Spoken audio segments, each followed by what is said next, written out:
ಮಹಾಪ್ರಯತ್ನ ವರ್ಜಿತಾ ಹರೇರನುಗ್ರಹೋಚ್ಯುತಾ ಜನಾನ ಜಗ್ಮುರುನ್ನತಿಂ. ಆಚಾರ್ಯರು ಹೇಳ್ತಾರೆ, ಪ್ರಯತ್ನ ಮಾಡುವುದಿಲ್ಲ, ತನ್ನ ಶಕ್ತಿ ಏನಿದೆ ಅಂತ ಅನ್ನೋದನ್ನು ಅರ್ಥ ಮಾಡಿಕೊಂಡು ಅದಕ್ಕೆ ತಕ್ಕಂತೆ ದುಡಿದೇ ಇದ್ರೆ ಹೇಗೆ ಸಿದ್ಧಿ ಬರುತ್ತೆ? ಹೇಗೆ ರಾಜ ಕಟ್ಟತಾನೆ? ಏನ್ ಸಿದ್ಧಿಯನ್ನು ಪಡಿತಾನೆ? ಏನಾಗುವುದಿಲ್ಲ. ಸ್ಥಿರೋನುಭಾವ ಏವಮೇ ಮಹಾನ್ ಅನುಗ್ರಹೋ ಹರೇಹೇ ಪ್ರಯತ್ನಮೇಕಮಗ್ರತೋ ವಿಧಾಯ ಭೂತಿಮಾಪ್ನುಮಃ. ಇದು ಶ್ರೀಮದಾಚಾರ್ಯ ಸಿದ್ಧಾಂತ. ಅದನ್ನೇ ಶ್ರೀಮದಾಚಾರ್ಯ ಕೊನೆಗೆ ಹೇಳ್ತಾರೆ 32ನೇ ಅಧ್ಯಾಯದಲ್ಲಿ. ಯಥಾ ಸ್ವರೂಪ ವಿಜ್ಞಾನಂ ಆತ್ಮನ್ಯಪಿ ನ ದೋಷಕೃತ. ವಿನಾಕಾರಣವಾಗಿ ತನ್ನನ್ನು ತಾನು ಬಹಳ ಹೆಚ್ಚಾಗಿ ತಿಳಿದುಕೊಳ್ಳುವುದು ಬೇಡ, ವಿನಾಕಾರಣವಾಗಿ ತನ್ನನ್ನು ತಾನು ಬಹಳ ನಿಕೃಷ್ಟ ಅಂತ ಹೇಳಿ ಇನ್ಫೀರಿಯರ್ ಅನ್ನುವ ಕಾಂಪ್ಲೆಕ್ಸಿಗೂ ಒಳಗಾಗುವುದು ಬೇಡ. ಎರಡಕ್ಕೂ ಸಮಾನವಾಗಿ ನಾನು ಏನಿದ್ದೀನಿ ಅದನ್ನು ಸರಿಯಾಗಿ ಅರ್ಥ ಮಾಡಿಕೊಂಡು ಅದಕ್ಕೆ ತಕ್ಕಂತೆ ಮಹಾಪ್ರಯತ್ನವನ್ನು ಮಾಡ್ತಾ ಇದ್ದ ಅಂತಂದ್ರೆ ಕಾರ್ಯಸಿದ್ಧಿ ಅವನಿಗೆ ಆಗಲೇಬೇಕು. ಇದು ಆಚಾರ್ಯರು ಹೇಳುವಂತಹ ಮಾತು. ಬಹಳ ದಿವ್ಯವಾದ ಸಂದೇಶವಿದೆ. ಸಾರ್ವಕಾಲಿಕ, ಸಾರ್ವಜನಿಕ, ಎಲ್ಲರಿಗೂ ಸಂಬಂಧಪಟ್ಟದ್ದು, ವಿಶ್ವಜನೀನವಾಗಿರತಕ್ಕಂತಹ ಒಂದು ಸಂದೇಶ ಇದೆ. ಪ್ರತಿಯೊಬ್ಬ ವ್ಯಕ್ತಿಗೆ ಇದು ಸಂಬಂಧಪಟ್ಟ ಸಂದೇಶ, ಯಾವ ಅವಸ್ಥೆಯಲ್ಲೂ ಸರಿಯೇ. ಆದ್ದರಿಂದ ಅದರಲ್ಲಿ ಶ್ರೀಮದಾಚಾರ್ಯರು ಬರೀ ಸ್ಥಿರವಾದ ಅನುಭವ, ಮಹಾಪ್ರಯತ್ನವನ್ನು ಹೇಳಿಬಿಟ್ಟಿದ್ರೆ ಪ್ರಾಗ್ಮೆಟಿಸ್ಟ್ ಆಗದಿದ್ರು. ಆಚಾರ್ಯರ ಪ್ರಾಗ್ಮೆಟಿಸ್ಟ್ ಆಗಲಿಲ್ಲ. ಆಚಾರ್ಯರು ಹೇಳ್ತಾರೆ, ಮಹಾನ್ ಅನುಗ್ರಹೋ ಹರೇಹೇ, ಭಗವಂತನ ಅನುಗ್ರಹವನ್ನು ತಂದು ಬರೀ ದೇವರ ಅನುಗ್ರಹ ಅಂತ ಹೇಳಿ ತಮ್ಮ ಪ್ರಯತ್ನವನ್ನು, ತಮ್ಮ ಯೋಗ್ಯತೆಯನ್ನ ದೂರ ಸರಿಸಿ ದೇವರ ಅನುಗ್ರಹ ಮಾಡ್ಲಿ, ಆಗಲಿ, ಏನಾಗತ್ತೆ ಆಗಲಿ ಅಂತಂತ ಕೂತಿದ್ರು ಅಂದ್ರೆ ಫಂಡಮೆಂಟಲಿಸ್ಟೋ ಫೆನೆಟಿಕ್ಕೋ ಆಗ್ತಿದ್ರು. ಆಚಾರ್ಯರು ಅದೂ ಆಗಲಿಲ್ಲ. ಎರಡನ್ನೂ ಮೂರನ್ನೂ ಸಮಾವೇಶ ಮಾಡ್ತಾರೆ.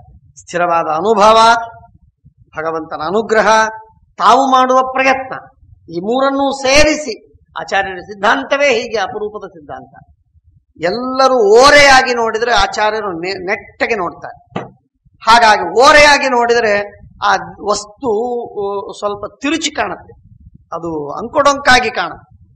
ಕಣ್ಣಿನಿಂದ ಹೀಗೆ ನೋಡಿ ಅದೇನೋ ದೃಷ್ಟಿಯಲ್ಲಿ ಕಾಣ್ತದೆ. ಹಾಗೆ ಕರ್ಮ, ಜ್ಞಾನ, ಭಕ್ತಿ, ದೇವರು, ತನ್ನ ಯೋಗ್ಯತೆ, ತನ್ನ ಕರ್ಮ, ಪ್ರಾಚೀನ ಕರ್ಮ, ಇವತ್ತಿನ ಪ್ರಯತ್ನ, ಯಾವುದೇ ವಿಷಯದಲ್ಲೂ ಕೂಡ ಶ್ರೀಮದಾಚಾರ್ಯರು 3 ಮಾತುಗಳನ್ನು ಹೇಳ್ತಾರೆ. ಶ್ರೀಮದಾಚಾರ್ಯರು ನಮ್ಮ ಮೂಲಭೂತವಾದ ಯೋಗ್ಯತೆ 1, ಹಿಂದಿನ ಕರ್ಮಗಳು, ಪ್ರಾಚೀನ ಪ್ರಾರಬ್ಧ ಕರ್ಮಗಳು 2, ಇವತ್ತಿನ ಪ್ರಯತ್ನ 3. ಈ 3 ಸೇರಿದ್ರೆ ಫಲ ಸಿಗತ್ತೆ. ಅದೇ ಮಾತು ಇನ್ನೊಂದು ಅರ್ಥದಲ್ಲಿ ಸ್ಥಿರೋನುಭಾವ ಏವಮೇ ಮಹಾನ್ ಅನುಗ್ರಹೋ ಹರೇ ಪ್ರಯತ್ನಮೇಕಮಗ್ರತೋ ವಿಧಾಯ ಭೂತಿಮಾಪ್ನುಮಃ. ಮತ್ತೆ ಆಚಾರ್ಯರು ಹೇಳಿದ್ರು, ಯಥಾಸ್ವರೂಪ ವಿಜ್ಞಾನಂ ಆತ್ಮನ್ಯಪಿ ನ ದೋಷಕೃತ. ಇಷ್ಟೇ ಅಲ್ಲ, ಭಾಗವತ ತತ್ವದಲ್ಲಿ ಹೇಳ್ತಾರೆ, ಆತ್ಮನ ಶಕ್ತಿ ಹಾಪನಂ. ದೊಡ್ಡವರೇನೋ ಕೆಲಸ ಹೇಳ್ತಾನೆ, ಇಂಥದ್ದು ಮಾಡಬೇಕು ಅಂತ. ಶಾಸ್ತ್ರ ಏನೋ ಹೇಳಿರ್ತದೆ, ಇಂಥ ಕೆಲಸ ಮಾಡಬೇಕು ಅಂತ. ನನಗಾಗುವುದಿಲ್ಲ ಅದೆಲ್ಲ ಅಂತ ಹೇಳಿ ತಾನು ಜಾರುವುದಕ್ಕಾಗಿ ಹೇಳಿದ ಅಂತಂದ್ರೆ ಅವನಿಗೆ ಅನರ್ಥವಿದೆ ಅಂತಂತಾರೆ. ಮನೋದೋಷ ಪ್ರಕೀರ್ತಿತ ಅಂತಂತಾರೆ ಆಚಾರ್ಯ.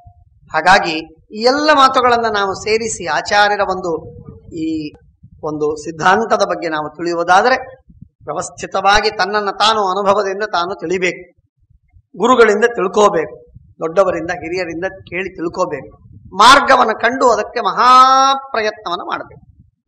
ಮಹಾಪ್ರಯತ್ನದಲ್ಲಿ ನಮ್ಮ ಟೀಕಾಕೃತ್ಪಾದರ ಗ್ರಂಥಗಳಲ್ಲೂ ನಾವು ನೋಡಿದರೆ ಟೀಕಾಕೃತ್ಪಾದರು ಹೇಳ್ತಾರೆ, ಬರೀ ಪುಣ್ಯದ ಮೇಲೆ ಭಾರ ಹಾಕಿ, ಪ್ರಾರಬ್ಧ ಕರ್ಮದ ಮೇಲೆ ಭಾರ ಹಾಕಿ ಇವತ್ತು ಏನೂ ಮಾಡದೆ ಕೂತ್ರೆ ಏನೂ ಆಗುವುದಿಲ್ಲ ಅಂತ ನಮ್ಮ ಮಾತನ್ನ ಒತ್ತಿ 10 ಸಲ ಹೇಳ್ತಾರೆ.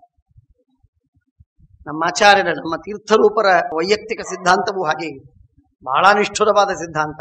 ಅವರಂತೂ ಪ್ರಾರಬ್ಧ ಕರ್ಮ ಅಂತನ್ನೋದು ವಾಸ್ತವ, ಅದು ನಮಗೆ ಗೊತ್ತಿಲ್ಲ, ಹಾಗಾಗಿ ಅದರ ಮೇಲೆ ನಾವು ಅವಲಂಬಿಸುವುದರಲ್ಲಿ ಅರ್ಥವಿಲ್ಲ, ಹಾಗಾಗಿ ನಾವು ಮಹಾಪ್ರಯತ್ನವನ್ನು ಮಾಡಬೇಕು ಅಂತನ್ನುವುದು ಅವರ ಸಿದ್ಧಾಂತವೇ. ಅದು ಅವರು ತಮ್ಮ ಜೀವನದ ಅನುಭವಗಳಲ್ಲೂ ಕೂಡ ಆ ಮಾತುಗಳನ್ನು ನಮಗೆ ಮೇಲಿಂದ ಮೇಲೆ ಹೇಳಿ ತೋರಿಸ್ತಿದ್ರು. ಹೇಳುವ ತಾತ್ಪರ್ಯವೇನು ಅಂತಂದ್ರೆ, ನಾಸ್ಮಿನ್ ಜಾತು ಕುಲೆ ಜಾತೋ ಗಚ್ಚೇದ್ ಯೋ ಅನ್ಯಸ್ಯ ಪೃಷ್ಠತಃ. ಇನ್ನೊಬ್ಬರ ಬೆನ್ನತ್ತಿ ಹೋಗುವುದು ನಮ್ಮ ಮನೆತನದಲ್ಲಿ ಬಂದಿಲ್ಲ. ನಾವು ಅಗ್ರಗಣ್ಯರಾಗುವುದು, ಮುಂದಿರೋರು ನಾವು, ಹಿಂದನ್ನು. ನತ್ವಂ ಪರಸ್ಯಾನುಚರಸ್ತಾತ ಜೀವಿತು ಮರಹಸಿ.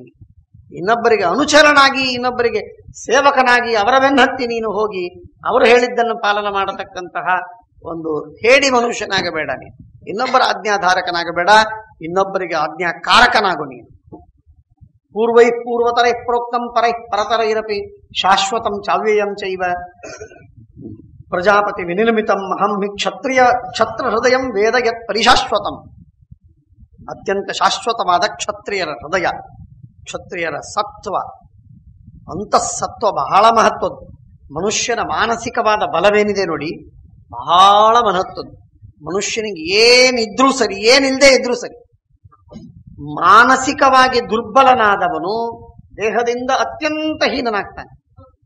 ಮಾನಸಿಕವಾಗಿ ಗಟ್ಟಿ ಇದ್ದವನು ದೇಹ ಏನೂ ಅವನಿಗೆ ಸಹಾಯ ಮಾಡಬೇಕಾಗಿಲ್ಲ, ಅವನು ಅತ್ಯದ್ಭುತವಾದ ಸಿದ್ಧಿಯನ್ನು ಪಡಿತಾನೆ. ಬಹಳ ವಿಚಿತ್ರವಾಗಿರುವಂತಹದ್ದು. ಸುಮ್ಮನೆ ಉದಾಹರಣೆಗೆ ಹೇಳಬೇಕು ಅಂತಂದ್ರೆ, ಸ್ಟೀಫನ್ ಹಾಕಿಂಗ್ ಏನಿದೆ ಅವರಿಗೆ, ದೇಹದ ಯಾವ ಅವಯವ ಅವರಿಗೆ ಸಾಥ್ ಕೊಡತ್ತೆ ಹೇಳಿ? ಬ್ರೇನು ಬಿಟ್ರೆ, ಅವರ ಅತ್ಯದ್ಭುತವಾದ ವಿಚಾರ ಶಕ್ತಿಯನ್ನು ಬಿಟ್ರೆ, ದೇಹದ ಒಂದೊಂದು ಅವಯವ ಬೆರಳು ಹಿಡಿದು ಇಡೀ ದೇಹದ ಅವಯವ ಅತ್ಯಂತ ಹೇಡಿಯಾಗಿ ಮಣ್ಣಾಗಿ ಬಿದ್ದಿದೆ. ಇಷ್ಟಿದ್ರೂ ಜಗತ್ತಿನಲ್ಲಿ ಅತ್ಯದ್ಭುತ ಸೈಂಟಿಸ್ಟ್ ಅಂತ ಇವತ್ತು ಮೆರೀತಾರೆ. ಕಾರಣ ಏನು ಅಂದ್ರೆ ಬುದ್ಧಿ ಚೆನ್ನಾಗಿದೆ, ಅದಕ್ಕೆ ತಕ್ಕಂತೆ ಪರಿಶ್ರಮವಿದೆ, ಏನೂ ಇಲ್ಲ. ಬಹಳ ವಿಚಿತ್ರವಾಗಿರುವಂತಹ ಈ ತರದ ನೂರಾರು ದೃಷ್ಟಾಂತಗಳನ್ನು ನೋಡ್ತೇವೆ. ಬಹಳ ಸ್ಟ್ರೈಕಿಂಗ್ ದೃಷ್ಟಾಂತ ಅಂತನ್ನುವುದಕ್ಕೆ ನಾನು ಅದನ್ನು ಹೇಳಿದೆ. ಆದರೆ ಇಂಥದ್ದು ನೂರಾರು ಜನರನ್ನ ನಾವು ಜಗತ್ತಿನಲ್ಲಿ ನೋಡ್ತೇವೆ, ನೋಡಿ ಕಲಿಯುವುದಿಲ್ಲ. ನಾವು ಪರಿಶ್ರಮ ಪಟ್ಟು ಹೆಚ್ಚು ಸಿದ್ಧಿಯನ್ನ ಪಡಿಲಿಕ್ಕಾಗತ್ತೆ ಅಂತನ್ನುವುದನ್ನ ಮಾತ್ರ ಕಲಿಯುವುದಿಲ್ಲ. ಇದೇ ಮೂಲಭೂತವಾಗಿರುವಂತಹ ನಮ್ಮಲ್ಲಿರುವ ದೋಷ. ಆದ್ದರಿಂದ ಪೂರ್ವತರೈ ಪ್ರೋಕ್ತಂ ಪರೈ ಪರತರೈರಪಿ ಶಾಶ್ವತಂ ಚಾವ್ಯಯಂ ಚೈವ ಪ್ರಜಾಪತಿ ವಿನಿರ್ಮಿತಂ. ಬ್ರಹ್ಮದೇವರು ನಿರ್ಮಾಣ ಮಾಡಿದ ಭಗವಂತನಿಂದ ನಿರ್ಮಿತವಾಗಿರತಕ್ಕಂತಹ ಇದೊಂದು ಶಾಶ್ವತವಾದ ಸತ್ಯ. ಯೋವೈ ಕಶ್ಚಿದ್ ಇಹ ಜಾತಃ ಕ್ಷತ್ರಿಯ ಕ್ಷತ್ರಧರ್ಮವಿತ ಭಯಾದ್ ವೃತ್ತಿ ಸಮೀಕ್ಷೋ ವೈ ನನಮೇದಿಹ ಕಸ್ಯಚಿತ್. ತನ್ನ ವೃತ್ತಿಯನ್ನ ಪಾಲಿಸುವ, ತನ್ನ ವೃತ್ತಿಯನ್ನ ನಡೆಸುವ ಯಾವ ವ್ಯಕ್ತಿಯೋ ಅವನು ಇನ್ನೊಬ್ಬರಿಗೆ ಬಾಗಬಾರದು. ಉದ್ಯಚ್ಛೇದೇವ ನನಮೇ ಉದ್ಯಮೋಹ್ಯೇವ ಪೌರುಷಂ.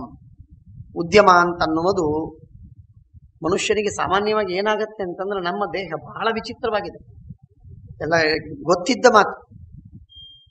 ದೇಹಕ್ಕೆ ನೀವು ಏನೇನು ಕೆಲಸ ಕೊಡ್ತೀರೋ ಆ ಕೆಲಸವನ್ನು ಮಾಡ್ತಾ ಹೋಗುತ್ತೆ ದೇಹ. ಬುದ್ಧಿ, ಮಾತು, ಕಣ್ಣು ಎಲ್ಲ ಕೆಲಸ ಮಾಡ್ತದೆ. ಸಣ್ಣ ಉದಾಹರಣೆ ಹೇಳ್ತೇನೆ.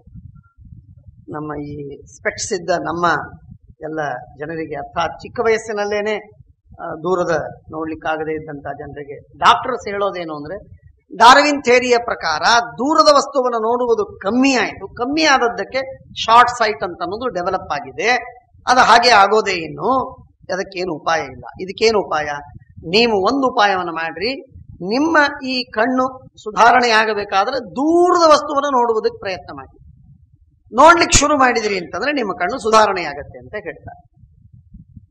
ಅಂದ್ರೆ ಕಣ್ಣಿಗೆ ನೋಡುವ ಶಕ್ತಿಯೇ ಇಲ್ಲ ಅಂತ ನಾವು ತಿಳ್ಕೊಂಡಿದ್ದೀವಿ. ಅದು ಸುಧಾರಣೆ ಆಗುವುದಿಲ್ಲ ಅಂತ ಅನ್ನೋದು ಇದು ಗ್ರಹಿಕೆ. ಆದರೆ ವಿಜ್ಞಾನದ ದೃಷ್ಟಿಯಿಂದ ಸಿದ್ಧವಾದ ಮಾತೇನು ಅಂದ್ರೆ, ಅದಕ್ಕೆ ಶಕ್ತಿ ಇದೆ, ಅದನ್ನು ಬಳಸಬೇಕು. ಅದರಿಂದ ಬೆಳೀತದೆ. ಬೆಳೀತು ಅಂದ್ರೆ ಅದು ಗಟ್ಟಿ ಆಗತ್ತೆ. ಅಟ್ಲೀಟ್ಸ್ ಅವ್ರು ಇನ್ನೇನಲ್ಲ, ಅವ್ರು ಏನವರು, ನಮ್ಮ ಮಾಂಸ, ನಮ್ಮ ರಕ್ತ, ನಮ್ಮ ಎಲುಬು, ನಮ್ಮ ಸ್ನಾಯುಗಳು ಅವೇ ಅವರಿಗೆ. ಆದರೆ ಅದನ್ನು ಬಳಸಿದರು, ಅದನ್ನು ಬಹಳ ಬಹಳ ಬಳಸಿದ್ದಾರೆ. ಆದ್ದರಿಂದ ಅತ್ಯದ್ಭುತವಾಗಿ ಅವರು ಸಿದ್ಧಿಯನ್ನು ಪಡಿತಾರೆ ದೈಹಿಕವಾಗಿ. ಯಾವುದಕ್ಕಾದರೂ ಇದೇ ಸತ್ಯ, ಯಾವುದಕ್ಕೂ ಇದು ಸತ್ಯ. ಮುದುಕ ಇವತ್ತಿಗೂ ತಣ್ಣೀರಿನಲ್ಲಿ ಮುಳುಗಿ ನದಿಯಲ್ಲಿ ಸ್ನಾನ ಮಾಡಿ ಬಂದು ತನ್ನ ಅನ್ನಿಕವನ ಮಾಡಿಕೊಡ್ತಕ್ಕಂಥವ್ರು ಇದ್ದಾರೆ. ರೂಢಿ, ದೇಹಕ್ಕೆ ನಾವು ಏನ್ ರೂಢಿ ಕೊಡ್ತೇವೋ ಆ ರೂಢಿಗೆ ಅದು ಒಗ್ಗತ್ತೆ. ಮನಸ್ಸಿಗೆ ಏನ್ ರೂಢಿ ಕೊಡ್ತೇವೋ ಅದಕ್ಕೆ ತಕ್ಕಂತೆ ಒಗ್ಗುತ್ತದೆ. ಯಾವ ಮನುಷ್ಯ ಇದು ಸಾಮಾನ್ಯವಾಗಿ ನಾವು ಇವತ್ತು ಹಿಂದಿನ ಕಾಲದ ಜನ, ಇವರು ಹಿರಿಯರೆಲ್ಲ ಇದ್ದಾರಲ್ಲ, ಹಿರಿಯರೆಲ್ಲ ನೋಡಿದ್ರೆ ಎಷ್ಟಾದ್ರೂ ದೂರದವರೆಗೆ ನಡೀತಾರೆ. ಈಗ ನಮಗಾಗಿಲ್ಲ. ರಿಕ್ಷಾ ಹೋದ ತಕ್ಷಣ, ಇನ್ನು ನಮಗಲ್ಲ, ವಿದ್ಯಾಪೀಠದಲ್ಲಂತೂ ಹೋಗೋ ಪ್ರಶ್ನೆಯೇ ಇಲ್ಲ. ಯಾರೋ ವಿದ್ಯಾರ್ಥಿಗಳಿಗೆ ಹೇಳೋದು ರಿಕ್ಷಾ ತರಿಸೋದು ಮನೆಗೆ. ಅಂದ್ರೆ ಹೇಳೋ ತಾತ್ಪರ್ಯವೇನು ಅಂದ್ರೆ, ಕಾಲಿಗೆ ಏನೂ ಶ್ರಮವನ್ನು ಕೊಡದಂತಹ ಸ್ವಭಾವ ಇವತ್ತು ಬಂದಿದೆ.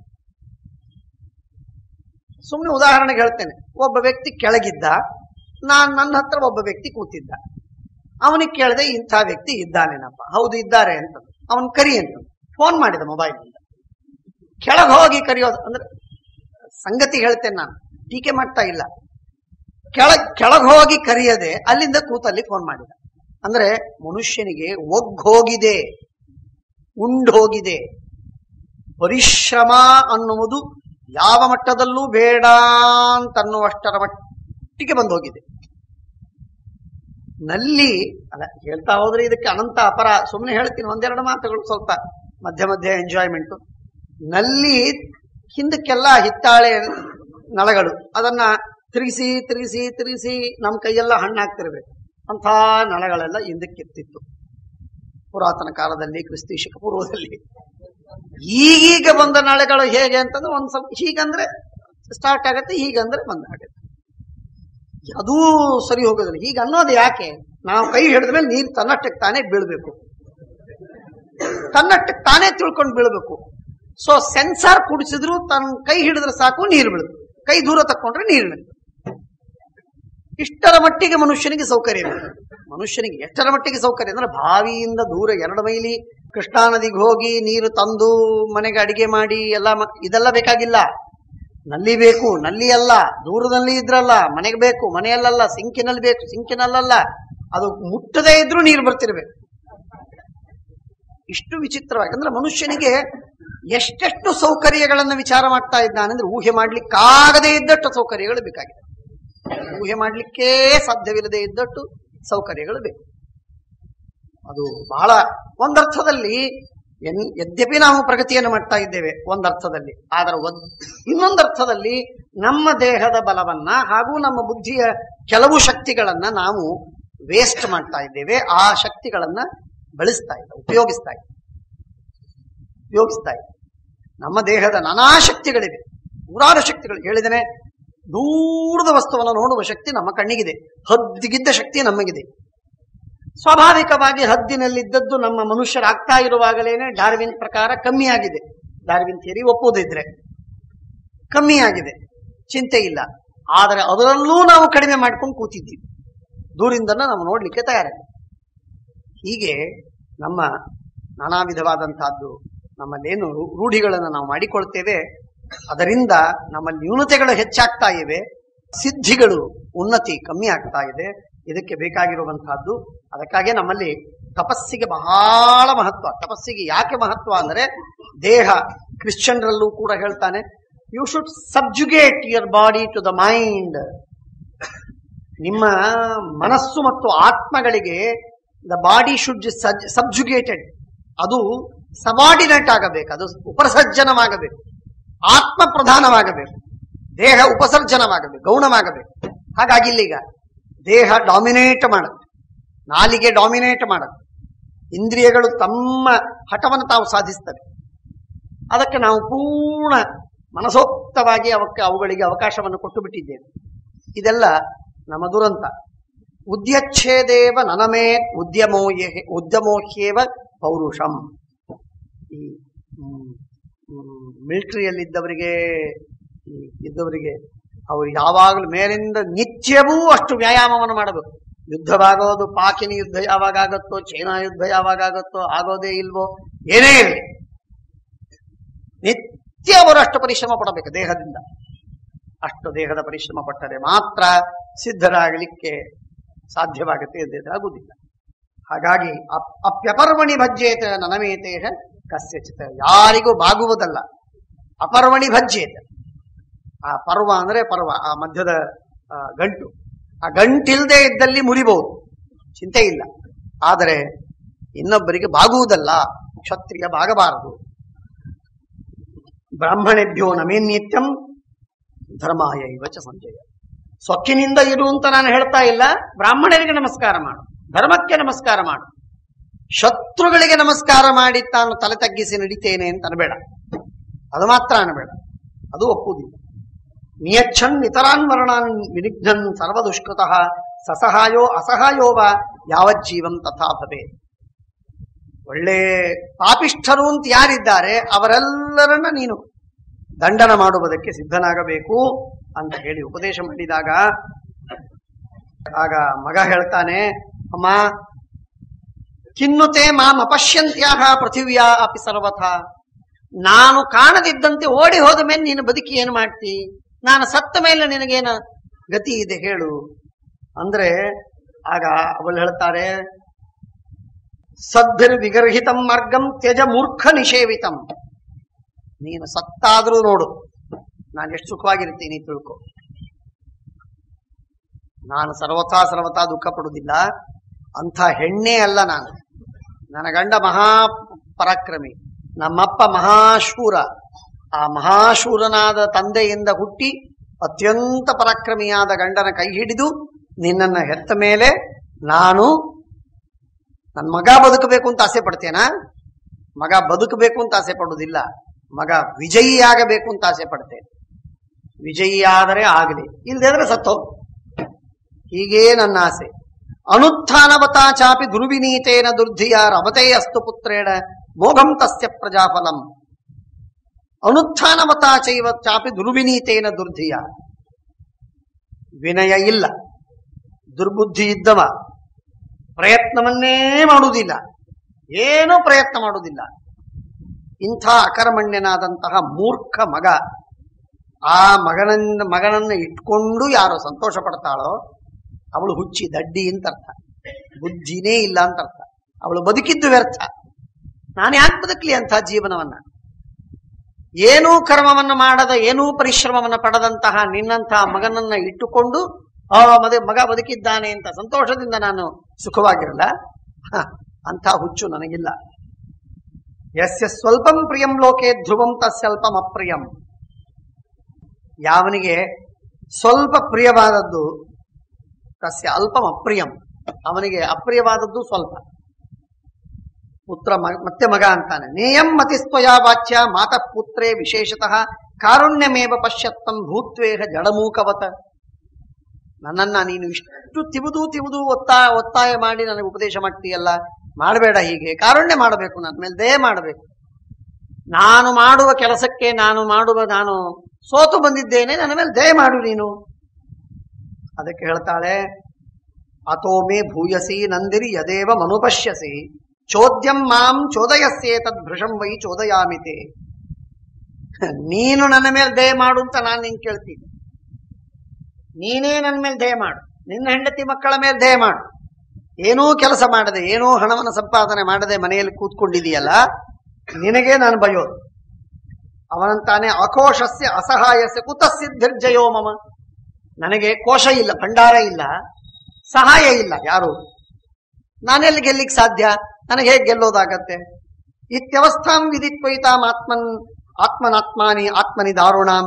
ಇದು ಭಯಾನಕ ಸ್ಥಿತಿಯಲ್ಲಿ ನಾನಿದ್ದೀನಿ, ನನ್ನನ್ನು ಗೆಲ್ಲು ಅಂತ ಹೇಳಿ ತಿವಿದು ಮಾತಾಡ್ತೀಯಲ್ಲ, ನಾನು ಹೇಗ್ ಮಾಡ್ಲಿ? ಅದಕ್ಕೆ ಹೇಳ್ತಾಳೆ, ತಾಯಿ ಹೇಳ್ತಾಳೆ ಬಹಳ ಮಹತ್ವದ ಮಾತು. ಪುತ್ರ ನಾತ್ಮಾವಮಂತವ್ಯ ಪೂರ್ವಾಭಿ ಅಸಮೃದ್ಧಿಭಿ. ಮನುಷ್ಯ ತನಗೆ ಏನು ಸಮೃದ್ಧಿಗಳಿಲ್ಲ ಅದನ್ನು ನೋಡಿ ತನ್ನನ್ನು ತಾನು ತಿರಸ್ಕಾರ ಮಾಡಿಕೊಂಡು ಕುತ್ಸಿತ ಅವಸ್ಥೆಯನ್ನು ಹೊಂದಬಾರದು.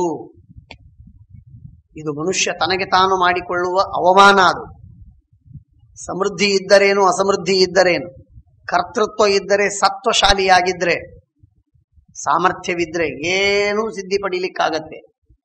ಇದಕ್ಕೆ ಯಾಕೆ ಅಪೇಕ್ಷೆ ಪಡ್ತೀನಿ ನೀನು? ದಾರಿದ್ರ್ಯಕ್ಕೆ ಯಾಕೆ ಸಹಾಯ ಬೇಕು ನಿನಗೆ? ನೀನು ಪರಾಕ್ರಮವನ್ನು ತೋರು, 100 ಜನ ನಿನಗೆ ಸಹಾಯಕ್ಕೆ ಬರ್ತಾರೆ. ಯಾಕದನ್ನ ಅಪೇಕ್ಷೆ ಪಡುವುದಿಲ್ಲ ನೀನು?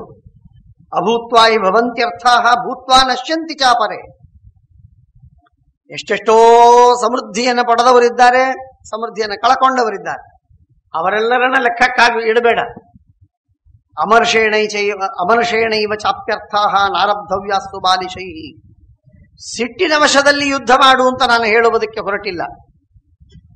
ತೂಕ ಮಾಡಿ ನೋಡಿ, ನಿನ್ನ ಪರಾಕ್ರಮವನ್ನು ಹೆಚ್ಚು ಮಾಡಿಕೊಂಡು ಶತ್ರುಗಳ ಜೊತೆಗೆ ಯುದ್ಧ ಮಾಡು ಅಂತ ನಾನು ಹೇಳ್ತಾ ಇದ್ದದ್ದು. ಸರ್ವೇಷಾಂ ಕರ್ಮಣಾಂ ತಾತ ಫಲೇ ನಿತ್ಯಮನಿತ್ಯಕ. ಎಲ್ಲಾ ಕರ್ಮವನ್ನು ಪ್ರಯತ್ನವನ್ನು ಮಾಡು ಅಂತ ನಾನು ಇಷ್ಟೇ ಹೇಳೋದು. ಸಿದ್ಧಿ ಆಗತ್ತೆ ಬಿಡತ್ತೆ ಇದು ಬೇಕಾದದ್ದು ಮಾತಲ್ಲ. ಸಿದ್ಧಿ ಎಷ್ಟಾಗತ್ತೆ ಎಷ್ಟಾಗುವುದಿಲ್ಲ ಇದೇನೂ ಅಗತ್ಯವಿಲ್ಲ. ನೀನು ಗೆದ್ದು ಬರದಿದ್ದರೆ ಚಿಂತೆ ಇಲ್ಲ, ನೀನು ರಾಜ್ಯವನ್ನು ತರದೇ ಇದ್ರೆ ನನಗೆ ಚಿಂತೆ ಇಲ್ಲ. ಹಣಕಾಸು ಗಳಿಸದೇ ಇದ್ರೆ ಚಿಂತೆ ಇಲ್ಲ, ನೀನು ಶವದಂತೆ ಬಿದ್ದಿದ್ರೆ ಮಾತ್ರ ನನಗೆ ಮನಸ್ಸಿಗೆ ಒಪ್ಪುದಿಲ್ಲ. ನೀನು ಹೋಗು, ಕೆಲಸ ಮಾಡಿಕೊಂಡು ಬಾ, ದುಡಿದು ಬಾ, ಯುದ್ಧ ಮಾಡಿ ಬಾ, ಗೆಲುವು ಸಿಗಲಿ ಸಿಗದೆ ಅಂತ ವಿದುಲ ಅವನನ್ನ ಎಬ್ಬಿಸ್ತಾಳೆ. ಐಕಗುಣ್ಯ ಮನೀಹಾಯಾಂ ಅಭಾವ ಕರ್ಮಣಂ ಫಲಂ ಅತದ್ವೈಗುಣ್ಯ ಮೀಹಾಯಾಂ ಫಲಂ ಭವತಿ ವಾ ನವ. ಅನೀಹಾಯಾಂ ಐಕಗುಣ್ಯಂ, ಏನು ಕೆಲಸ ಮಾಡದೇ ಇದ್ರೆ ಒಂದೇ ಒಂದು, ಏನದು? ಫಲ ಏನೂ ಇಲ್ಲ ಅನ್ನುವುದು ಒಂದೇ ಸತ್ಯ. ಪ್ರಯತ್ನವನ್ನು ಮಾಡಿದರೆ ಎರಡು, ದ್ವಿಗುಣ, ಎರಡು ಭಾಗಗಳು, ಫಲ ಸಿಗಬಹುದು ಸಿಗದಿರಬಹುದು. ಹೀಗೆ ಎರಡು ಹಂತಗಳಿವೆ, ಎರಡು ಅವಸ್ಥೆಗಳಿವೆ. ಏನೂ ಪ್ರಯತ್ನವನ್ನು ಮಾಡದೇ ಇದ್ದವರಿಗೆ ಯಾವ ಫಲವಿಲ್ಲ ಅಂತ ಅನ್ನುವುದು ನಿಶ್ಚಿತವಾದ ಮಾತು. ಪ್ರಯತ್ನವನ್ನು ಮಾಡಿದ ಮೇಲೆ ಫಲ ಸಿಗುವ ಚಾನ್ಸು 50%, ಫಲ ಸಿಗದಿರುವುದು 50 ಭಾಗ. ನಿನಗೆ ಏನೂ ಕರ್ಮವನ್ನು ಮಾಡುವುದಿಲ್ಲ, ಆದ್ದರಿಂದ ಫಲ ಸಿಗುವುದಿಲ್ಲ ಅಂತನ್ನುವುದೇ 100ಕ್ಕೆ 100. ನಿನಗ್ಯಾಕೆ ಫಲ ಸಿಗತ್ತೆ? ಇದು ಉತ್ಥಾತವ್ಯಂ ಜಾಗೃತವ್ಯಂ ಯೋಕ್ತವ್ಯಂ ಭೂತಿ ಕರ್ಮಸು ಭವಿಷ್ಯತಿತ್ತೇವ ಮನಃ ಕೃತ್ವಾ ಸತತಮವ್ಯಥೈ. ಬಹಳ ಮಹತ್ವದ ಮಾತು. ಇವತ್ತಿನ ಜಗತ್ತಿನಲ್ಲಂತೂ ಈ Vincent peel, Norman Vincent peel ಇತ್ಯಾದಿಗಳು ಮಾಡುವ ಮಾತುಗಳನ್ನು ಹೇಳುವುದನ್ನು ನೋಡಿದರೆ ಎಷ್ಟು ಅದ್ಭುತವಾದ ಮಾತಿದೆ. ವಿದುಲ ಹೇಳ್ತಾಳೆ, ಉತ್ಥಾತವ್ಯಂ, ಮನುಷ್ಯ ತಾನು ಸಂಕಲ್ಪವನ್ನು ಮಾಡಬೇಕು, ಅದಕ್ಕಾಗಿ ಜಾಗೃತವ್ಯಂ, ಪ್ರಯತ್ನವನ್ನು ಮಾಡಬೇಕು, ಯೋಕ್ತವ್ಯಂ ಭೂತಿ ಕರ್ಮಸು, ಎಲ್ಲ ಸಾಧನೆಗಳನ್ನು ಅದರಲ್ಲಿ ತೊಡಗಿಸಬೇಕು, ಆ ಪ್ರಯತ್ನದಲ್ಲಿ ತೊಡಗಿಸಬೇಕು. ಇದಾಗತ್ತೋ ಇಲ್ಲೋ, ಆಗತ್ತೋ ಇಲ್ಲೋ ಅಂತ ಅನ್ಲೇಬಾರದು, ಇಲ್ಲೋ ಅಂತ ಅನ್ಲೇಬಾರದು. ಭವಿಷ್ಯತಿ ತೇವ ಮನಃಕೃತ್ವ ಸತತಂ ವ್ಯಥೈ. ವ್ಯಥೆ ಅಂದ್ರೆ ಕಿಂಚಿತ್ ಚಲನೆ, ಮನಸ್ಸಿನ ಹೊಯ್ದಾಟ ಇಲ್ಲದೆ ಭವಿಷ್ಯತಿ ತೇವ, ಹಾಗೆ ಆಗತ್ತೆ ಕೆಲಸ ಅಂತೇ ತಿಳಿದು ಮನುಷ್ಯ ಕೆಲಸವನ್ನು ಮಾಡಬೇಕು. ನೋಡಿ, ಎಷ್ಟು ಪಾಸಿಟಿವ್ ಆದಂತಹ ಮಾತುಗಳಿವೆ, ಪಾಸಿಟಿವ್ ಆದಂತಹ ಥಿಂಕಿಂಗ್ ಇದೆ. ಮನುಷ್ಯನಿಗೆ ದಾರಿ ತೋರಿಸುವುದಕ್ಕೆ ಹೇಳುತ್ತದೆ. ನೀನು ಯಾಕೆ ನೆಗೆಟಿವ್ ವಿಚಾರ ಮಾಡ್ತೀನಿ? ನೀನು ಯಾಕೆ ನೆಗೆಟಿವ್ ವಿಚಾರ ಮಾಡ್ತೀನಿ? ಬಹಳ ಉತ್ತಮವಾದ ಮಾತಿದೆ. ನೆಗೆಟಿವ್ ವಿಚಾರ ಮನುಷ್ಯನಿಗೆ ಬರ್ತದೆ, ಇದರರ್ಥ ಎಲ್ಲೋ ಕೆಟ್ಟ ಬೀಜವಿದೆ ಅಂತ ಅರ್ಥ, ಎಲ್ಲೋ ಹುಳುಕು ಬೀಜ ಇದೆ ಅಂತ ಅರ್ಥ. ಆ ಹುಳುಕು ಬೀಜ ಏನನ್ನೂ ಮಾಡ್ಲಿಕ್ಕೆ ಸಾಧ್ಯ. ಸ್ವಲ್ಪ ನೆಗೆಟಿವ್ ಆಗಿ 1-2 ನೆಗೆಟಿವ್ ಆಗಿಬಿಟ್ರೆ ಅವನು ಬರೀ ಅದರಲ್ಲೇ ಮುಳುಗ್ತಾನೆ, ಅವನಿಗೆ ಪಾಸಿಟಿವಿಟಿ ಬರಲಿಕ್ಕೆ ಸಾಧ್ಯ ಇಲ್ಲ. ಬಹಳ ವಿಚಿತ್ರವಾಗಿದೆ. ಮನುಷ್ಯನಿಗೆ ನೆಗೆಟಿವ್ ಥಾಟ್ಸ್ ಅಂತ ಅನ್ನೋದೇನಿದೆ, ಇದು ಆ ನೆಗೆಟಿವ್ ಥಾಟ್ಸ್ಗೆ ನೀವು ತಡೆ ಕಟ್ಟಿದರೆ ಮಾತ್ರ ಅದು ನಿಲ್ತದೆ, ಇಲ್ಲದಿದ್ರೆ ಇಲ್ಲ. ಅದು ಹಾಗೇ ಹೋಗ್ತಿರ್ತದೆ, ಹಾಗೇ ಹೋಗ್ತಿರ್ತದೆ, ಕೆಳಗೆ ಪೂರ್ಣ ಕೆಳಗೆ ಬೀಳುವವರೆಗೆ ಅದು ನಿಲ್ಲುವುದಿಲ್ಲ. ಸಾಮಾನ್ಯವಾಗಿ ಮನುಷ್ಯನಿಗೆ ಆಗೋದೇ ಹಾಗೆ. ಒಬ್ಬ ವ್ಯಕ್ತಿಯ ಬಗ್ಗೆ ತಪ್ಪು ತಿಳಿದುಕೊಂಡು ಅವನನ್ನು ನೋಡ್ತಾ ಇರುವಾಗ ಅವರು ಹೀಗೆ ನನ್ನ ನೋಡ್ತಿದ್ರು ಅಂತ ಹೇಳಿ ತಪ್ಪು ತಿಳಿದುಕೊಳ್ಳುವುದೇ ಹೆಚ್ಚಾಗತ್ತೆ. ಎಂದಿಗೂ ಅದರ ಸುಧಾರಣೆ ಆಗುವುದಿಲ್ಲ. ಯಾಕೆಂದ್ರೆ ನೆಗೆಟಿವ್ ತಲೆಯಲ್ಲಿದೆ, ನೋಡುವುದರಲ್ಲಿ ನೆಗೆಟಿವ್ ಕಣ್ಣಿನಲ್ಲಿದೆ. ಕಣ್ಣಿನಲ್ಲಿ ನೆಗೆಟಿವ್ ಇದ್ದದ್ದಕ್ಕೆ ನೋಡುವುದೆಲ್ಲ ಪದಾರ್ಥಗಳೆಲ್ಲ ಉಲ್ಟಾ ಸುಲ್ಟಾ. ಇದು ಭಯಾನಕ ಸ್ಥಿತಿ. ಆದ್ದರಿಂದ ಶಾಸ್ತ್ರ ಹೇಳುವಂತೆ, ವಿದುಲ ಹೇಳುವಂತೆ, ಭವಿಷ್ಯತಿತ್ತೇವ, ಮಾಡುವ ಕೆಲಸವನ್ನು ಭವಿಷ್ಯತಿತ್ತೇವ, ವ್ಯಥೆ ಇಲ್ಲದೆ, ಮನಸ್ಸು ಚಲಿತವಾಗದೆ ಹಾಗೆ ಆಗತ್ತೆ. ಮಂಗಲಾನಿ ಪುರಸ್ಕೃತ್ಯ ಬ್ರಾಹ್ಮಣಶ್ಚೇಶ್ವರೈ ಸಹ ಪ್ರಾಜ್ಞಸ್ಯ ನೃಪತೇರಾಶು ವೃದ್ಧಿರ್ಭವತಿ ಪುತ್ರಕ. ಜ್ಞಾನಿಗಳನ್ನ ಮುಂದೆ ಮಾಡಿಕೋ, ಹಿರಿಯರ ಗುರುಗಳ ಆಶೀರ್ವಾದವನ್ನು ಪಡಿ, ಉತ್ತಮವಾದ ಸಿದ್ಧಿಯನ್ನು ಹೊಂದಲಿಕ್ಕಾಗತ್ತೆ. ಅಭಿವರ್ತ್ಯತೆ ಲಕ್ಷ್ಮೀಸ್ತಂ ಪ್ರಾಚೀಮಿವ ದಿವಾಕರ ನಿದರ್ಶನಾನ್ಯುಪಾಯಾಂಶ್ಚ ಬಹೂನ್ ಉದ್ಧರ್ಷಣಾನಿ ಚ. ಆದ್ದರಿಂದ ಮನುಷ್ಯನಿಗೆ ಸಿದ್ಧಿಯನ್ನು ಪಡೆಯುವುದಕ್ಕೆ ಮಾಡಬೇಕಾಗಿರುವಂತಹದ್ದು ಮೂಲತಃ ಪ್ರಯತ್ನ. ಆ ಪ್ರಯತ್ನವನ್ನು ಬಿಟ್ಟು ಇನ್ನೇನು ಮಾಡಿದರೂ ಫಲವಿಲ್ಲ. ಪ್ರಯತ್ನವನ್ನು ಬಿಟ್ಟು ಯಾರಿಗೆ ಅಪವಾದವನ್ನು, ಮನುಷ್ಯ ಸಾಮಾನ್ಯವಾಗಿ ತನ್ನಲ್ಲಿ ಏನೇನು ನ್ಯೂನತೆ ಬಂತು ಅಂತಂದ್ರೆ ಆ ನ್ಯೂನತೆ ತನ್ನದು ಅಂತ ಓನರ್ಶಿಪ್ ಅನ್ನು ತೆಗೆದುಕೊಳ್ಳಿಕ್ಕೆ ತಯಾರಾಗುವುದಿಲ್ಲ. ಆ ನ್ಯೂನತೆಗೆ ಯಾರನ್ನೂ ಹುಡುಕಿಟ್ಟಿರ್ತಾನೆ, ಅವರ ಮೇಲೆ ಅದನ್ನು ಪಾಸಾನ್ ಮಾಡ್ತಾನೆ. ನಮ್ಮ ತಂದೆ ಸರಿಯಾಗಿ ನೋಡ್ಕೊಳ್ಳಿಲ್ಲ, ನಮ್ಮನ್ನ ತಾಯಿ ಸರಿಯಾಗಿ ಮಾಡಲಿಲ್ಲ, ನಮ್ ಗೆಳೆಯರು ಸರಿಯಾಗಿ ಸಿಗಲಿಲ್ರಿ. ನಾನೆಲ್ಲ ಸುಧಾರಿಸ್ತಿದ್ದೆ, ನಮ್ ಗೆಳೆಯರು ಸರಿಯಾಗಿ ಸಿಗಲಿಲ್ಲ, ಕ್ಲಾಸ್ಮೇಟ್ಸ್ ಚೆನ್ನಾಗಿರಲಿಲ್ಲ, ಟೀಚರ್ ಕಲಿಸ್ಲೇ ಇಲ್ಲ. ಅವರು ಬರೀ ಬರೋದು ನಿದ್ರೆ ಮಾಡೋದು, ಕಲಿಸ್ಲೇ ಇಲ್ಲ ನಮ್ಗೆ. ಅಂತೂ ಮನುಷ್ಯ ಏನ್ ಮಾಡ್ತಾನೆ ಅಂದ್ರೆ ತನ್ನ ನ್ಯೂನತೆಗಳೇನಿವೆ ಅದನ್ನು ಇನ್ನೊಬ್ಬರ ಮೇಲೆ ಹಾಕಿ ತಾನು ನಿಶ್ಚಿಂತನಾಗಬೇಕು. ಆದರೆ ಒಂದು ಮಾತು ಅವನು ಮರಿತಾನೆ, ಅವನು ಸಿದ್ಧಿಯನ್ನು ಪಡೀಲಿಲ್ಲ ಅನ್ನುವ ಸತ್ಯ ಏನಿದೆ ಇದು ತಪ್ಪುವುದಿಲ್ಲ. ದೋಷಾರೋಪಣೆ ಇನ್ನೊಬ್ಬರಿಗೆ ಹೋದೀತು, ಆದರೆ ಸಿದ್ಧಿ ಪಡೀಲಿಲ್ಲ ಅನ್ನುವ ಮಾತು ಮಾತ್ರ ಅದು ಹೋಗುವುದಿಲ್ಲ. ನಾನಾ ನಿಮಿತ್ತಗಳನ್ನು ಮಾಡಿಕೊಂಡು, ಏನೇನೋ ನಿಮಿತ್ತಗಳು, ಏನೇನೋ ಸಣ್ಣ ಸಣ್ಣ ಕಾರಣಗಳು, ಆ ಕಾರಣಗಳನ್ನು ಜೋಡಿಸಿ ಜೋಡಿಸಿ ಜೋಡಿಸಿ ಆ ಕಾರಣಗಳಿಂದ ನನಗದಾಗಲಿಲ್ಲ, ನನಗಿದಾಗಲಿಲ್ಲ, ನನಗೆ ಹಾಗಾಯ್ತು, ನನಗೆ ಹೀಗಾಯ್ತು. All excuses are excuses. Ultimately ಕೊನೆಗೇನಾಯ್ತು? ನೀನು ಸಿದ್ಧಿಯನ್ನು ಪಡೆದೀಯಾ ಇಲ್ವಾ? ಪಡೀಲಿಲ್ಲ. ಹಾಗಾದರೆ ಅದೇ ಫಲ ನಿನ್ನ. ಆದ್ದರಿಂದ ಮನುಷ್ಯ ತನ್ನ ನ್ಯೂನತೆಗಳನ್ನ ಇನ್ನೊಬ್ಬರ ತಲೆ ಮೇಲೆ ಕಟ್ಟಿ ಇನ್ನೊಬ್ಬರ ತಲೆಗೆ ಅದನ್ನು ಹಾಕಿ ಏನು ಗಳಿಸುವನಿಲ್ಲ. ಇದೇ ಮಾತನ್ನ ವನಪರ್ವದ ಒಂದು ಸಂದರ್ಭದಲ್ಲಿ ಕೃಷ್ಣ ಪ್ರಾಯ ಧರ್ಮರಾಜನಿಗೆ ಹೇಳುವ ಮಾತಿದೆ. ಬಹಳ ಸುಂದರವಾದ ಮಾತು. ಇನ್ನೊಬ್ಬರನ್ನ ಸಣ್ಣವರನ್ನ ಮಾಡಿ ನೀನು ದೊಡ್ಡವನಾಗ್ಲಿಕ್ಕೆ ಪ್ರಯತ್ನ ಮಾಡಬೇಡ, ಅವರಲ್ಲಿ ದೋಷಗಳನ್ನ ಎಣಿಸಿ ನೀನು ದೊಡ್ಡವನಾಗ್ಲಿಕ್ಕೆ ಹೋಗಬೇಡ, ನಿನ್ನಲ್ಲಿ ಗುಣವಂತಿಕೆಯನ್ನು ಪಡಿ, ದೊಡ್ಡವನ. ಇದೆಲ್ಲ ಮಾತು ಎಷ್ಟು ಅಗತ್ಯವಾಗಿರುವ ನಮ್ಮ ಜೀವನದ ಪ್ರತಿಯೊಂದು ಹೆಜ್ಜೆ ಹೆಜ್ಜೆಗೆ ನಮ್ಮ ನ್ಯೂನತೆಗಳನ್ನೆಲ್ಲ ಇನ್ನೊಬ್ಬರಿಗೆ ಪಾಸಾನ್ ಮಾಡಿ ಐ ಆಮ್ ಫ್ರೀ, ನನ್ನಲ್ಲೇನು ದೋಷಗಳಿಲ್ಲ ಅಂತನ್ನುವಂತ ಇನ್ಫ್ಯಾಲಿಬಲ್ ಅಂತನ್ನೋ ಹಾಗೆ ತನ್ನನ್ನು ತಾನು ತೋರಿಸ್ತಿರ್ತಾನೆ ಮನುಷ್ಯ. ಅದಕ್ಕೆ ಹೇಳ್ತಾಳೆ ಹಾಗೆಲ್ಲ ಇಲ್ಲ. ಅಭಿವರ್ತತೆ ಲಕ್ಷ್ಮೀಸ್ತಂ ಪ್ರಾಚೀಮಿವ ದಿವಾಕರ ನಿದರ್ಶನನ್ಯುಪಾಯಾಂಶ್ಚ ಬಹೂನ್ಯುದರ್ಶನಾನಿ ಚ ತಂ ವಿದಿತ್ವಾ ಪರಾಕ್ರಾಂತಂ ವಶೇ ನ ಕುರುತೆ ಯದಿ ನಿರ್ವಾದೈಹಿ ನಿರ್ವದೇದೇನಂ ಅಂತತಶ್ಚ ತದ್ಭವಿಷ್ಯತಿ. ನೈವ ರಾಜ್ಞಾ ದರಃ ಕಾರ್ಯಃ ಜಾತು ಕಸ್ಯಾಂಚಿದಾಪದಿ ಅಥ ಚೇದಪಿ ಧೀರ್ಣ ಸ್ಯಾತ್ ನೈವ ವರ್ತೇತ ಧೀರ್ಣವತ್. ಮನುಷ್ಯ ಸೋತರೂ ಸೋತಂತೆ ಇರಬಾರದಂತೆ, ಬಿದ್ದರೂ ಬೀಳದಿದ್ದಂತೆ ಇರಬೇಕಂತೆ. ಇದು ಬಹಳ ಮಹತ್ವದ್ದಿದೆ, ಅತೀ ಮಹತ್ವದ್ದು. ಕೃಷ್ಣನ ಜೀವನದಲ್ಲಿ ಒಂದು ಮಹತ್ವದ ಒಂದು ಅಂಶವನ್ನು ನಾವು ಸಾಮಾನ್ಯವಾಗಿ ವಿಮರ್ಶೆ ಮಾಡುವಾಗ ತಿಳಿತೇವೆ. ಆಲ್ವೇಸ್ ಚಿಯರ್ಫುಲ್, ಎಂದಿಗೂ ಸೋತು ಬಿಡ್ಲಿಲ್ಲ ಪರಮಾತ್ಮ. ಭಗವಂತ ಸೋಲುವುದೇ ಇಲ್ಲ, ಪ್ರಶ್ನೆ ಇಲ್ಲ. ಹೇಳುವ ಮಾತು ಅಂದ್ರೆ ಮನುಷ್ಯ ಸೋತರೂ ತನ್ನಲ್ಲಿ ಏನೋ ನ್ಯೂನತೆ ಬಂದಿದೆ, ಕಷ್ಟಗಳಾಗಿವೆ, ಆಪತ್ತುಗಳು ಬಂದಿವೆ, ಮುಖದಲ್ಲಿ ಅದನ್ನು ತೋರಿಸಬೇಡಿ. ಯಾಕೆ ತೋರಿಸ್ತೀರಿ? ಯಾರಿಗೆ ನೀವು ಹೇಳ್ತೀರೋ ಅವರೇನಾದ್ರೂ ನಿಮ್ಗೆ ಅದಕ್ಕೆ ಉಪಾಯವನ್ನು ಹೇಳ್ತಾರಾ? ಇಲ್ಲ. ಹಾಗಾದ್ರೆ ಯಾಕೆ ಹೇಳ್ತೀರಿ ನೀವು? ನಿಮ್ಮ ಕಷ್ಟಗಳು, ಆಪತ್ತುಗಳು ಹೇಳಿ. ಉಪಾಯ ಕೇಳುವುದಕ್ಕೆ ಹೇಳುವುದಾದ್ರೆ ಹೇಳಿ. ಹಾಗಲ್ಲ, ಕೆಲವರ ಸ್ವಭಾವವೇನು ಅಂದ್ರೆ ಅಳುವುದೇ ಸ್ವಭಾವ, ಎಲ್ಲರ ಮುಂದೆ ಅಳ್ತಾರೆ. ಅದೇ ಸ್ವಭಾವ, ಅದು ಅಳುವ ಸ್ವಭಾವ, ಅದು ಚಟವಾಗಿ ಬಿಡುತ್ತದೆ ಆಮೇಲೆ. ಅದಕ್ಕೆ ಹೇಳ್ತಾರೆ ನೈವ ರಾಜ್ಞಾ ದರಃ ಕಾರ್ಯ ಜಾತು ಕಸ್ಯಾಂಚಿದಾಪದಿ ಅಥಚೇದಪಿ ಜೀರ್ಣ ಸ್ಯಾತ್. ಸೀಳಿ ಹೋಗಿದ್ರು ಕೂಡ, ಸೋತು ಹೋಗಿದ್ರು ಕೂಡ, ಬಿದ್ದಿದ್ರು ಕೂಡ ನೈವ ವರ್ತೇತ ಧೀರ್ಣಮತ, ವಿಭಾಗವಾಗಿದೆ ಅಂತ ಹೇಳಿ ತೋರಿಸಬಾರದು. ನಾನು ಇನ್ನೂ ಗಟ್ಟಿಯಾಗಿದ್ದೀನಿ ಅಂತ ತನ್ನ ಸಾಲಿಡಾರಿಟಿಯನ್ನ ತೋರಿಸಬೇಕು ಅಂತ ಹೇಳ್ತಾನೆ. ಧೀರ್ಣಮ್ಮೆ ದೃಷ್ಟ್ವಾ ರಾಜಾನಂ ಸರ್ವಮೇವ ಅನುಧೀರ್ಯತೆ. ರಾಜ ಒಮ್ಮೆ ಧೀರ್ಣನಾದ, ಅವನು ಸೀಳಿ ಹೋಗಿದ್ದಾನೆ, ಅವನಲ್ಲಿ ದುರ್ಬಲನಾಗಿದ್ದಾನೆ, ಸತ್ವವಿಲ್ಲ ಅಂತ ಗೊತ್ತಾದ್ರೆ ಅವನ ಹಿಂದಿರುವ ಪ್ರಜೆಗಳೆಲ್ಲರೂ ಕೂಡ ಸೀಳಿ ಹೋಗ್ತಾರೆ, ಅವರೆಲ್ಲರೂ ದುರ್ಬಲರಾಗಿ ಬಿಡ್ತಾರೆ. ಇಂಗ್ಲಿಷಿನಲ್ಲಿ ಒಂದು ಗಾದೆ ಮಾತು ಕೇಳಿದ್ದೆ, ನನಗೆ ಅದು ಸರಿಯಾಗಿ ನೆನಪು ಬರ್ತಾ ಇಲ್ಲ. ಲೆಡ್ ಬೈ ಎ ಲಯನ್ ಅಂತನ್ನುವ ಮಾತು ಏನೋ.